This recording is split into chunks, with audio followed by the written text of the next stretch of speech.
So I think what might be useful is to kind of condense the radiotherapy section a bit in terms of your experiences. With radiotherapy with me, I was actually offered it in 2015 and declined it because of the knowing about long-term effects as well as the positives, the negative side of it. I had it 10 weeks ago, and at the actual radiotherapy, no problems. Short-term memory, I would say yes, kind of in the latter weeks, that seems to have improved. Otherwise, side effects I've had very little.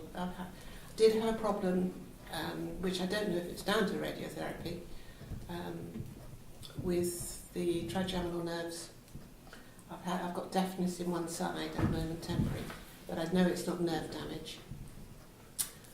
The other side, it's the jaw affected.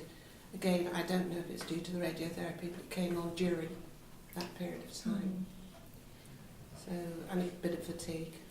But I think the important thing with it is to keep a very positive mind, very positive mindset, and pace yourself.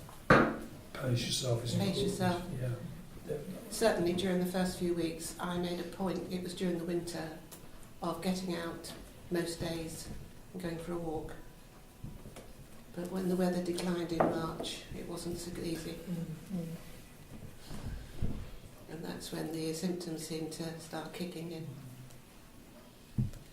But that's, as I say, it's a very recent experience for me. So we'll just wait and see what the outcomes are. So I had radiotherapy as well, external beam for 5 weeks. So I think the main things I would want to say about radiotherapy is that the actual radiotherapy itself, not too much of a problem, but I felt I didn't feel very well prepared at all, either emotionally or practically, for the radiotherapy. And I think there's a number of reasons for that. I think emotionally because of all the side effects, potential long-term negative side effects. You know, by the time you're doing radiotherapy, you know about pituitary conditions, and you're thinking, wait a minute, I'm doing something now, and this could result in me becoming hypopituitary. And you know how difficult that can perhaps be for some people. And also, you know, other damage, you know, memory or whatever, added risks of other cancers and things. So I think what happened with me was at the what they called the planning radiotherapy session. So the first thing they did was they made a mask, and that was absolutely fine. And then they did a whole lot of CT scans, MRI scans. That was all fine. And then you went in for this planning meeting, and this was when they put the mask on and you were lying on the table, and they were going to work out, you know, where exactly they're going to zap you, and they're going to mark on the mask everything. And that particular day, I think I had a cold, so I wasn't breathing particularly well.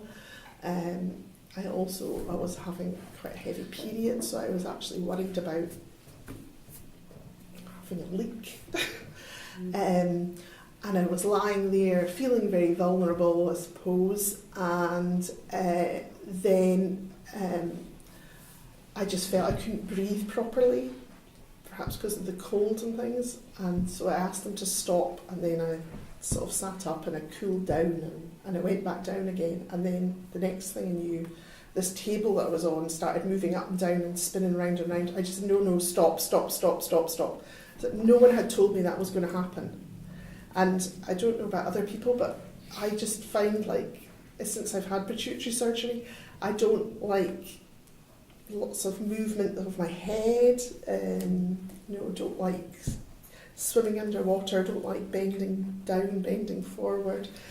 And So although those were probably very small movements of the table going up and down, the fact that you're lying there, you can't see anything, the people are not even in the room, and then suddenly, and you're pinned down with this thing, this mask that's pinned to the bed, if you like, and the table starts moving, and it was just like, no, sorry, stop. So after that, she said, oh, this does happen, because I certainly didn't think I was claustrophobic or anything like that. She says, this does happen. Here's a chill pill. We'll make another appointment for you in about a week's time and take this chill pill and go and see your doctor and get prescribed some more. So it was just a very mild relaxant.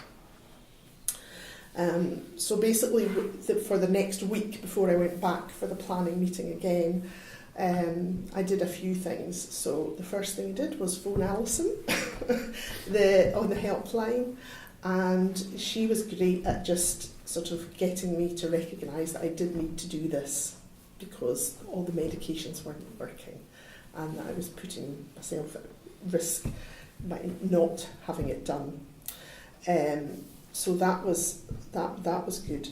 And then the other thing I did was I started to looked at Macmillan forums for people with brain tumours, people that had basically radiotherapy to the head.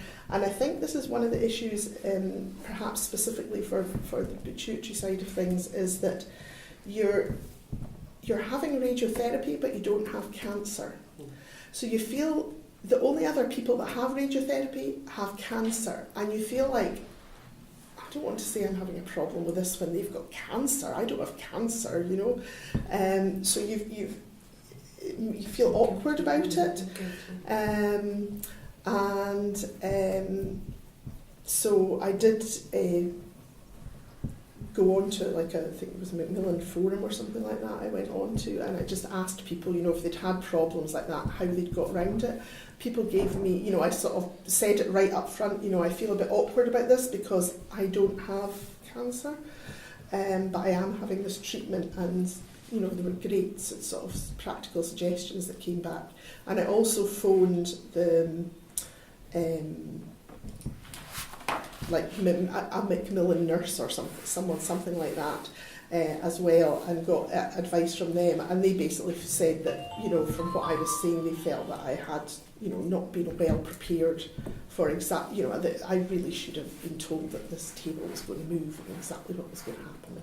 So anyway, with the support of all these things, I got my head round the fact I needed to do it, and I put in place strategies to help me cope with the actual procedure. So after that, things did go well.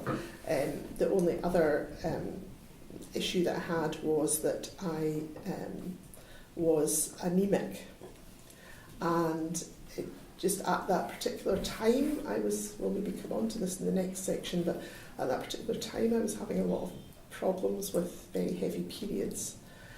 And I think about 2 weeks into the treatment, I saw every week, at the end of the week, you saw a nurse. It was just like, how are you getting on, sort of thing. So I was like, all right, fine, but I'm just, just having the period, and it's really heavy, and this problem.